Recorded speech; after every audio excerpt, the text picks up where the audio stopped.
اور وہی تو ہے جس نے تمہارے کان اور آنکھیں اور دل بنائے، لیکن تم کم ہی شکر کرتے ہو۔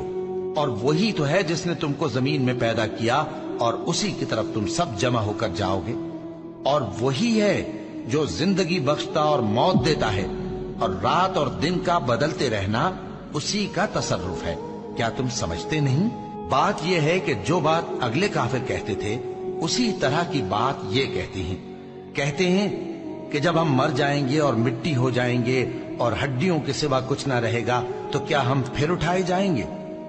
یہ وعدہ ہم سے اور ہم سے پہلے ہمارے باپ دادا سے بھی ہوتا چلا آیا ہے۔ اجی یہ تو صرف اگلے لوگوں کی کہانیاں ہیں۔ کہو کہ اگر تم جانتے ہو تو بتاؤ کہ زمین اور جو کچھ زمین میں ہے سب کس کا مال ہے؟